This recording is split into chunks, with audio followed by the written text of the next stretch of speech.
Welcome to Digication Scholars Conversations. I'm your host, Kelly Driscoll. In this episode, you'll hear part 2 of my conversation with Matthew Gomes, an EDP Systems Analyst at Bunker Hill Community College. More links and information about today's conversation can be found on Digication's Twitter, Facebook, and Instagram. Full episodes of Digication Scholars Conversations can be found on YouTube or your favorite podcast app. I love that you got the whole kind of campus involved in doing the audience choice too, because even just having that opportunity for other people on campus to open those portfolios and see what other students have done, I think would be inspiring for those that may not have created their own ePortfolio yet, or maybe working on one, but might need to see what other people are doing, and also for the faculty members too, to see how students are using this technology, whether it's something that they're already using within their classes or not, and to use it as an opportunity to really celebrate those students and the work that they put into their portfolios. I think it's a wonderful way to get visibility around the project and to celebrate the student success with that. And then it sounds like the for the in-person event, that's when you're kind of providing the actual rewards to the students that received either the top scores from the judges that were invited, but also those that accumulated kind of the most votes or points from those that around the campus were impressed by what they did. So that's really fantastic. And do you find that the students, when they're in that, in this kind of contest phase, are feeling excited about the fact that other people are going to have a chance to see what they do and what their skills are? Or are some students kind of nervous about it? What is that experience like for them? Good question. So, I've gotten an array of reactions and sentiment. Uh-huh. One of the winners was so hard to track down because I was like, I wanted to do the silly. Maybe you saw that on the ePortfolio, but we have these giant cardboard checks printed, really, cheesy, but it was funny Yes, I with the saw. It's 250. fun. Yeah, and one of them was so hard to track down. I had to stay till 7 p.m. on campus, and I found her like in a event that she was doing over here. I'm like, I've been trying to track you down and give you the your prize. But okay, so general sentiment and are they anxious or anything like that? So yeah, it's a mixed bag. So some of them, we've gotten some that are, hey, so when are we gonna find out? When are we gonna find out? It's not until December. Oh man, But then other people are like, okay, good. Now I'll have time to kind of relax or whatever, or something like that. I don't know. It's a unique of like excitement or maybe anxious or something like that, kind of mixed thing like that. We had one student that wasn't I guess when they found out they didn't win, they weren't super thrilled. But on that same token, we had students who were like, oh, this makes me motivated to try next year, or when are you doing it again? That was another one that surprised me, where students were like, when are you going to run it again? Even faculty were like, oh, if I knew. And I'm like, well, you sent out a million emails. It's tough these days, especially post pandemic. Many departments and many emails about many things, and it's like, Yeah. you got to prioritize. So I get it.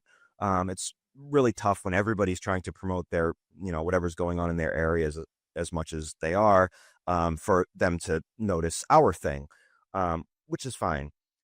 But yeah, just a vast array of reactions like that. People were like, yeah, essentially, oh, well, when are you running it again? Are you going to run it in the spring? Are you going to run it in the fall? And I wanted to do it in the spring. I did, but it was, again, we wanted to kind of gradually adjust to doing it and adding that on to everything else going on in our department and everything. And I don't want it to ever get to the point where it's watered down.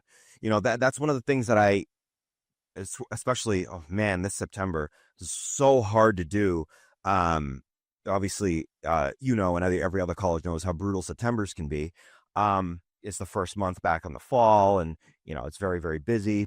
And so I saw little things started to kind of dip, or whether it's promoting or whether it's getting priorities change, and people want to join their classes. I can't join because my WebEx link won't work and things like this, and that becomes the new problem. And we have to, within our department aid, we're trying to figure out, okay, what are the solutions to that and things like this. And so you focus on that, and then the one other person in my department that's helping me work on the contest and ePortfolio topics, he gets taken away with other things. And then it's like, oh wait, we got to bring it back. Let's plot a meeting for next Monday, and just to make sure that we're on top of it and we're not forgetting and we're not losing it. So that's the thing I found to be a bit challenging last year, and again this year. Even though this year we had more time to plot things out, it's still, one thing. I don't know if it's a higher ed thing or academia thing or maybe just community colleges, but no matter how much you plan, um, things, there tends to be just things that come out the sides and out of nowhere. And it's That almost like sounds you like have, a life thing. yeah, that too, for sure. Absolutely. But it's so, the strangest thing with that is, it's almost like every semester there's a topic. If I were to go back to every semester, there's like a thing um, that like colored that semester. So like if I looked back, at least for Bunker Hill, oh, we had the great single sign-on issue of 2019, or the great Wi-Fi crisis of fall 2020. You know what I mean? Like it was, and obviously 2020, 2021 are obvious. There's a pandemic and everything. So there was always like a thing that colored, and so I find that it's almost like, okay, what's going to be the thing this semester, and like plot and plan for that, and say, okay, knowing that there's a thing that's going to happen, let's not schedule as many like of this and webinars and things like this, and do a little promotion and things like this, and really refocus how we're going to do it, because it's almost like we're planning for it to definitely happen sometimes, not to be Yeah, pessimistic about it, but it's a reality, and it's things inevitable, especially happen. especially these days with the whole cybersecurity things going on, and all of that. So really trying to stay on top of that while also staying enthusiastic with things like the contest and making funny videos and stuff like that. So Yeah, and I was curious too. So you shared a little bit about the perspective of the students. What was the process like for the judges? And have you had some judges that wanted to return this year because they enjoyed that process? yes, actually. So much like the students, the judges shared a sentiment at first, something like, why is the process like this? Like the first one or Mhm. two, but then after doing 3, 4, 5 portfolios, they're like, oh, this is really easy. It's just they had to get into a flow of the way that we built out the process of judging, because we use a few different things. We have now we have a Microsoft SharePoint page, but it was a Word doc the first time. So I'll just go with the Word doc for simplicity. But so imagine a Word document with the steps written down and a couple of screenshots, not too wordy, not too big, no more than 2 pages. Really try to keep it as simple as possible and as to the point as possible. Um, so you have that process, and then so those steps kind of map out, okay, step 1, click into the Digication course, and we have the link to it right there. They click it, they view the submissions. Next, look at the list of submissions, and anybody with the right status, that means they have a submission. So you have to explain the logic of it to them.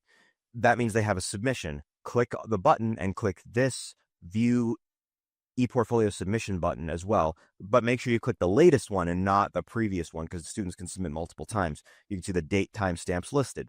Click that. So there was multiple steps. So the faculty at first were saying, we did a survey and got feedback from them and everything, and some of the things that they were saying was, oh, what's the I'm wondering if there's an easier way to go about, well, now that we did like 10, 20, 30 ePortfolios and reviewed them, we understand why it was like it, but in the beginning we were like, I wonder if there was an easier way you can use this or use this feature or use this. So really it was just sort of the logistical of how to judge that was a little in flux in terms of sentiment for them. Um, Overall, I think for some of them, well, one of them, like, it came right up to me and she was like, yeah, ask me again. I'd love to do it again. Um, yeah, actually two of them, two of the six from last year said that. But I wanted to get maybe two repeat judges, but then maybe three new ones. I wanted to get new judges too. And so there was overall enthusiasm. They loved the portfolios. Um, some of them, they were like, oh, well, this student submitted a screenshot. And obviously that wasn't, this one was a submitted screenshot. And it's like, oh, maybe they didn't read the instructions, or maybe they didn't quite understand. Maybe there's a better way that you can like have the instructions laid out for them, or maybe there's a way to turn off settings, whatever it is, to make it a little easier and to the point for them for submitting. Fortunately, now it is, because the submit button's built in and everything. So it's great. Built into the portfolio. So yeah, so it was generally some of that's sort of sentiment we got from them. Overall, they were just really enthusiastic about the types of ePortfolios they were seeing. Some of Yeah. them, I remember hearing from other faculty saying, oh my God, I taught that student, because there were some that I've done ePortfolios for that were in a class that I did ePortfolio trainings for, and they Yeah. submitted to the contest, but that professor had no idea. And then in the when doing their training this year, I was showing some of the winners. Here's a couple of example winning portfolios that for you students to check out and look at. And the professor goes, "Oh my God, that was the student from my last year semester. Oh my God, I didn't realize she won." And so it just adds an extra layer, and then it builds on the enthusiasm of like, oh, like, yeah, I think I'd like to be a judge, and they're like, oh, I don't know if I have the time. And then one of them that originally said they didn't have the time, they're like, you know what? Yeah, I'll do it. I want to do it. And I'm like, hey, good, because it's not that bad. Once you get the momentum going, I think for the way we built out the judging, you just get 1, 2, 3 in, you're good, and you just keep flowing through it. Stick to the rubric as much as possible. And yeah, generally they'd be fine.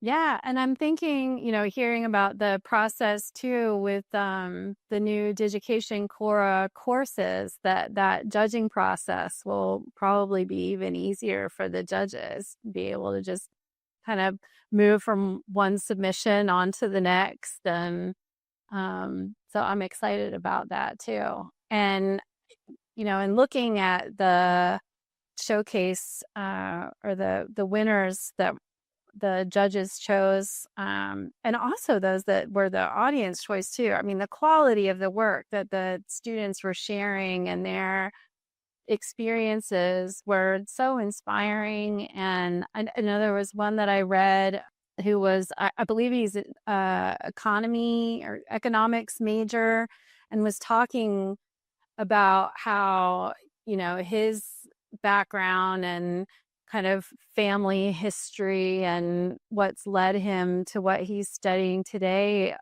is, really driving his passion for working in the community and helping those that are in marginalized and underserved communities. And that's why he's studying what he is today. And then I think you mentioned Cleo earlier, creating her own her own literary magazine. These students are just remarkable. And I'm sure every opportunity that people have to, just kind of celebrate who's in their community and the work that they're doing is a time for everybody just to kind of reflect on, what makes Bunker Hill Community College what it is, and the success of the students, and in turn the success of the faculty members there and people like you that are working hard to support everyone and all of their different endeavors.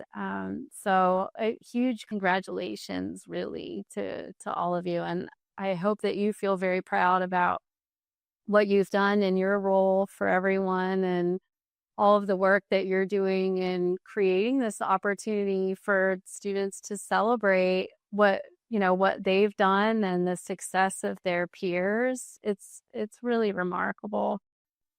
Yeah, thank you. I really appreciate that. And Yeah, I think, yeah, we're definitely proud. We're definitely happy. We one of the things, again, we just want students to, one, understand what they really have with ePortfolio, and two, like really appreciate the concept of it, um, such that they're, it's not necessarily this obligatory thing that you have to do like in a class or homework. Yes, you're getting a grade on it in some classes, but the utility of it is, the more you put into it, the more you get out of it. And I from what I've seen, I'll throw this example at you too. There was an early childcare student. I used to go around to a lot of those classes as well, and they've landed at a place where they're using one template for all their classes, which is great. Um, and so there, one student heard my whole spiel, my whole sentiment, and they were like, you know what, I actually want to try. Yeah, and they like, edited the backgrounds, added banner or whatever, made it really, really nice. Life of me, I might have lost the portfolio, but maybe I'll reach out to the teacher to find it again. But anyway, they applied for a job in the field that they were going to school for, and the Wednesday of that next week, they got a job in the field that they were going to school for. So Oh, for that's me, fantastic. yeah, exactly. So for me, I kind of view it as like a cheat code.